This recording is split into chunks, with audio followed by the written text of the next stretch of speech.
सीताराम, मैं बीना शर्मा, न्यूमरोलॉजिस्ट।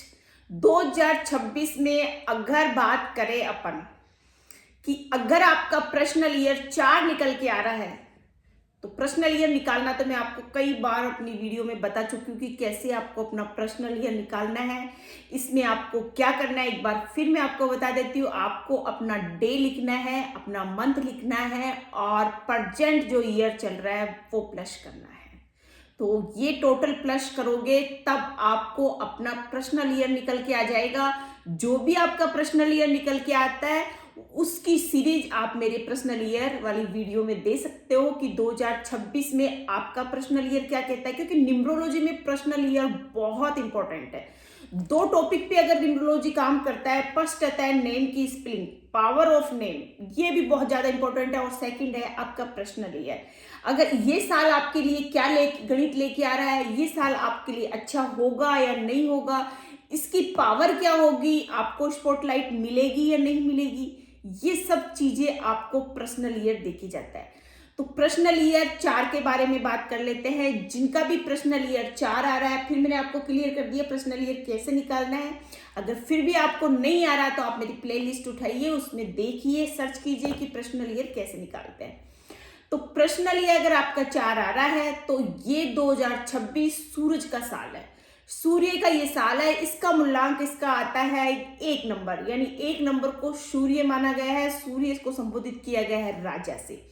और नंबर 4 जो होता है वो राहु का कारक होता है, और राहु होता है रंगीन मिजाज का, राहु होता है बिजनेस माइंड का, राहु होता है तेज अग्रेसिव का कारक। और कुछ कुछ ये चीजें सिमिलरिटी होती है नंबर 1 के साथ। नंबर 1 वाला भी तेज का कारक होता है, राजा का कारक होता है। अब दोनों अगर आपस में एक साथ टकराएंगे तो इनका पावर बहुत बढ़ जाता है, इनकी एनर्जी बहुत बढ़ जाती है।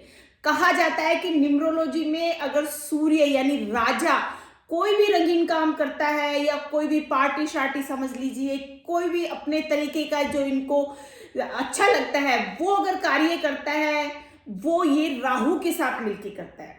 लेकिन कभी कभी दोस्तों में भी झगड़े हो जाते हैं, दोस्तों में भी वाद विवाद हो जाते हैं, क्योंकि दोनों अपने अपने आप को सुप्रीमो समझते हैं। सूर्य कहता है मैं राजा हूं, राहु कहता है कि मैं सब चीज में आपके साथ रहता हूं, तो आपको मेरे को बराबर का दर्जा देना चाहिए। ये दोनों में ये चीजें अगर आ जाती है तो ये व्यक्तिगत चीज में अगर इनको अपन काउंसलिंग करेंगे तो ये दोनों का ईगो टकरा जाता है, तो वहां इनको स्पॉटलाइट नहीं मिल पाती। 4 और 1 अगर साथ आ रहे हैं तो इनमें आपस में स्पॉटलाइट कम मिल पाती है। तो इनको क्या करना है, फिर वो एक ही चीज करनी है कि इनको खाटू श्याम जी के दर्शन करते रहना, क्योंकि वहां से इनको आशीर्वाद मिलेगा। सूर्य इनको आशीर्वाद देगा, क्योंकि अगर इनके कर्म अच्छे होंगे, ये आज्ञाकारी होंगे, ये पेशेंस रखेंगे, ये थोड़ा झुक जाएंगे, तो सूर्य का आशीर्वाद भी इनको बहुत अच्छा मिलेगा। सूर्य को जल अभिषेक इनको करते रहना चाहिए। सूर्य को जल देते समय इनको विशेष ध्यान रखना चाहिए कि जल को हमेशा मीठा करके देना चाहिए। जिनका भी पर्सनल ईयर 4 आ रहा है वो जल को मीठा करके देंगे, यानी गुड़ डाल के देंगे। मिठास ये चाहते हैं 4 नंबर के साथ। सबको नहीं मीठा डालना, सिर्फ जिनका भी पर्सनल ईयर 4 आ रहा है या जिनका मूल्यांक भी 4 है उनको जल में थोड़ा मीठा डाल के सूर्य देवता को अर्घ देनी है। इससे भी इनको आशीर्वाद मिलेगा, स्पॉटलाइट मिलेगी। और इस साल अगर थोड़ा ठहर जाए, थोड़ा इंतजार कर ले, थोड़ा पेशेंस रख लिए नंबर 4 वाले, पर जिनका भी पर्सनल ईयर 4 है, तो इनको सफलता जरूर मिलेगी। क्योंकि अगर ये जल्दबाजी करेंगे, ये डिसीजन बिना सोचे समझे लेंगे, इनका जो गुस्सा है, इनका जो पावर है या जो ईगो है, वो अगर इन्होंने इस्तेमाल किया तो सूर्य के इस साल में इनको आशीर्वाद नहीं मिल पाएगा, और इनके बनते बनते काम लास्ट मोमेंट पे रह जाएंगे पर्सनल ईयर 4 वालों के। अगर आप अपने काम को पूर्ण करना चाहते हो तो पेशेंस थोड़ा रख लीजिए, थोड़ा झुक जाइए, रिश्तों को भी संभाल के रखिए।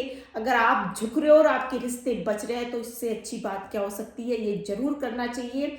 और ये अगर आपने किया तो सूर्य का साल में आशीर्वाद डेफिनेट आपको मिलेगा। फिर भी आपको कुछ कंफ्यूजन है, अच्छे से समझ में नहीं आ रहा है, तो आप कमेंट्स में आप मुझे लिख के बताइए कि आपका पर्सनल ईयर क्या है और आप क्या आशीर्वाद चाहते हो सूर्य के साल में। सीताराम।